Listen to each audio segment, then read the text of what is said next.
ಪುರಾಣ ಪ್ರಸಿದ್ಧ ಅಬಲವಾಡಿ ತೋಪಿನ ತಿಮ್ಮಪ್ಪನ ಹರಿಸೇವೆಯನ್ನು ನಡೆಸಲಾಗ್ತಾ ಇದೆ. ಮಂಡ್ಯ ಜಿಲ್ಲೆಯ ಮತ್ತೂರು ತಾಲೂಕಿನ ಅಬಲವಾಡಿ ಗ್ರಾಮ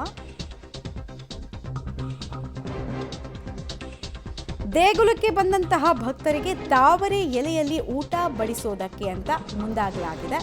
ರಾಶಿ ರಾಶಿ ಅನ್ನ, ಕೊಪ್ಪರಿಕೆಯಲ್ಲಿ ಸಾಂಬಾರನ್ನು ತಯಾರಿಸಿ ಅನ್ನ ಸಂತರ್ಪಣೆಯನ್ನ ಮಾಡಲಾಗ್ತಾ ಇದೆ. ಅಂದರೆ ಅನ್ನದಾಸೋಹದ ಕೆಲಸ ಇಲ್ಲಿ ನೆರವೇರ್ತಾ ಇದೆ.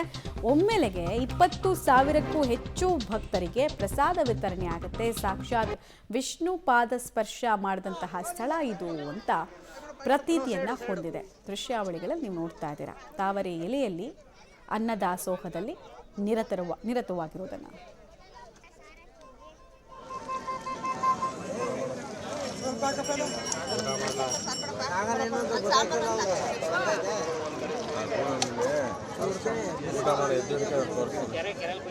ಮಹಿಮೆ ಇದೆಯಲ್ಲ, ಈ ಜಾಗದ ಮಹಿಮೆ ತುಂಬಾ ಅದ್ಭುತ ಅಂತೆ.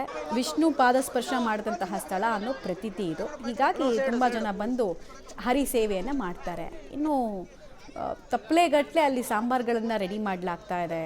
ಅನ್ನದಾಸೋಹ ನಿರಂತರವಾಗಿ ನಡೀತಾ ಇದೆ. ದಾನಗಳಲ್ಲಿ ಸರ್ವಶ್ರೇಷ್ಠ ದಾನಗಳಲ್ಲಿ ಅನ್ನದಾಸೋಹದ ದಾನದ ಬಗ್ಗೆ ಉಲ್ಲೇಖವನ್ನು ಪುರಾಣ ಗ್ರಂಥಗಳು ಕೂಡ ಹೇಳುತ್ತೆ. ಅದನ್ನು ಚಾಚು ತಪ್ಪದೆ ಇಲ್ಲಿ ಸಾಂಗೋಪಾಂಗವಾಗಿ ನೆರವೇರಿಸ್ಕೊಂಡು ಬರ್ತಾ ಇದ್ದಾರೆ.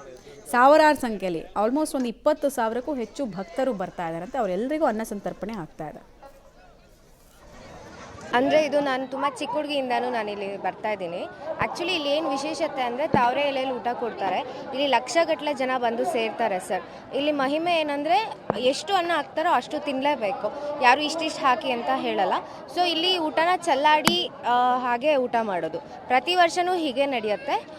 ದೇವರು ಆಶೀರ್ವಾದ ತುಂಬ ಬೇಗ ಒಲಿತಾನೆ, ಏನು ಬೇಡಿದ್ರು ತುಂಬ ಚೆನ್ನಾಗಿ ಆಗುತ್ತೆ. ಸೊ ಇಲ್ಲಿ ನಂಬಿಕೆಯಿಂದ ಬರ್ತೀವಿ ಸರ್. ಯಾಕಂದರೆ ಇಡೀ ತುಂಬ ದೊಡ್ಡ ಊರು, ಇದು ತುಂಬ ಸಣ್ಣ ಊರಲ್ಲ. ಎಲ್ಲರೂ ಇಷ್ಟಿಷ್ಟೇ ಅಂತ ಹರಿಸ್ಕೊಂಡು ದೇವರಿಗೆ ಅನ್ನದಾನ ಮಾಡೋರೆಲ್ಲ ಅಕ್ಕಿ ಬೇಳೆ ಎಲ್ಲ ಕೊಟ್ಟು ಜನ ಅಷ್ಟೇ ಸೇರ್ತಾರಲ್ವ. ಸೊ ಹಾಗಾಗಿ ತುಂಬ ಬೇಯಿಸಲೇಬೇಕಾಗತ್ತೆ. ಕೊಪ್ಪರಿಗೆಯಲ್ಲಿ ಅನ್ನ ಬೇಯಿಸಿ ಹಾಗೆ ಬಡಿಸ್ತಾರೆ. ನಮ್ಮೂರಿದೆ, ಸೊ ಹಾಗಾಗಿ ಪ್ರತಿ ವರ್ಷ ಬರ್ತಾ ಇರ್ತೀವಿ. ಆ್ಯಂಡ್ ಹೋದ ಸತಿ ಕೊರೋನಾ ಎಲ್ಲ ಇದ್ದಿದ್ದರಿಂದ ಕಡಿಮೆ ಜನ ಆಗಿತ್ತು. ಹೋದ ಸತಿ ಜಾಸ್ತಿ ಜನ ಆಯಿತು. ಆ್ಯಂಡ್ ಈ ಸತಿ ಇನ್ನೂ ಜಾಸ್ತಿ ಜನ ಆಗಿದೆ. ಆ್ಯಸ್ ಇನ್ಸ್ಟಾದಲ್ಲಿ ರೀಲ್ಸ್ ಅದೆಲ್ಲ ಆಗಿರೋದ್ರಿಂದ, ಫೇಮಸ್ ಆಗಿರೋದ್ರಿಂದ. ಆ್ಯಂಡ್ ಇದು ಹಾಗೆ ಇಲ್ಲಿನ ಸಂಪ್ರದಾಯನೂ ಕೂಡ ತಾವರೆ ಎಲೆ ಊಟ ಆಗಿರ್ಬೋದು, ಅದನ್ನು ಈಗಿನ ಕಾಲದಲ್ಲೂ ಇನ್ನೂ ಮುಂದುವರ್ಸ್ಕೊಳ್ಳೋ ಹಾಗೆ ಇನ್ನು ಬರೋ ಪೀಳಿಗೆ ಕೂಡ ಮುಂದುವರ್ಸ್ಕೊಂಡು ಹೋಗಬೇಕು.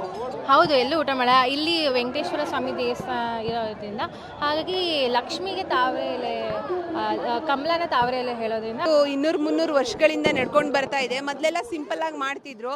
ಇದೇ ಥರ ಅನ್ನದಾಸೋಹ ಎಲ್ಲ ನಡೀತಾ ಇದೆ ವರ್ಷನೂ. ಇಲ್ಲಿಗೆ 20,000 25,000 ಜನ ಸೇರ್ತಾರೆ. ಇದು ತೋಪುನ್ ತಿಮ್ಮಪ್ಪನ ಒಂದು ಸೇವೆಗೆ ಇಷ್ಟು ಜನ ಬಂದು ಇಲ್ಲಿ ಊಟ ಮಾಡಿ ಎಲ್ಲನ ಇಲ್ಲೇ ಬಿಟ್ಟು ಹೋಗ್ತಾರೆ. ಏನಕ್ಕೆ ಅಂತಂದರೆ ಅಲ್ಲಿ ಲೆಕ್ಕ ತಗೋತಾರೆ ಬಂದು ತಿಮ್ಮಪ್ಪ ಅನ್ನೋ ಒಂದು ವಾಡಿಕೆ ಇದೆ ಇಲ್ಲಿ. ಅದರಿಂದಾಗಿ ಎಷ್ಟು ಜನ ಇಲ್ಲಿ ತಾವರೆ ಎಲೆ ವರ್ಷನೂ ತಾವರೆ ಎಲೆ ಊಟನೇ. ಕೊರೋನಾದಲ್ಲೂ ಸುಧಾ ಇದು ತಪ್ಪಲಿಲ್ಲ. ಆವಾಗಲೂ ಸಿಂಪಲ್ಲಾಗಿ ಇದು ನಡ್ಕೊಂಬಂದಿದೆ. ಅದಕ್ಕೇ ಇದು 200-300 ವರ್ಷಗಳಿಂದ ನಡ್ಕೊಂಡು ಬರ್ತಾ ಇದೆ. ತೋಪಿನ ತಿಮ್ಮಪ್ಪನ ಸೇವೆಗೆ ಎಲ್ಲರೂ ಬಂದು ಸ್ವಾಮಿ ಸೇವೆ ಮಾಡಿ ಎಲ್ಲರೂ ಒಂದು ಪುಣ್ಯವನ್ನು ಪಡ್ಕೊಳ್ಳಿ ಅಂತ ಹೇಳ್ತೀನಿ. ಅಷ್ಟು ಜನ ಬರ್ತಾರೆ. ಅಷ್ಟು ಜನಕ್ಕೂ ಇಲ್ಲ ಅಂತ ಯಾರು ಹೋಗಲ್ಲ. ಎಲ್ಲರಿಗೂ ಆ ಸ್ವಾಮಿ ಪ್ರಸಾದ ತಿನ್ಕೊಂಡೇ ಇಲ್ಲಿಂದ ಹೋಗೋದು. ಅದಕ್ಕೋಸ್ಕರ ಕೊಪ್ಪರಿಕೆಲೇ ಬೇಯಿಸಿಲ್ಲ ಹಾಕೋದಿಲ್ಲ.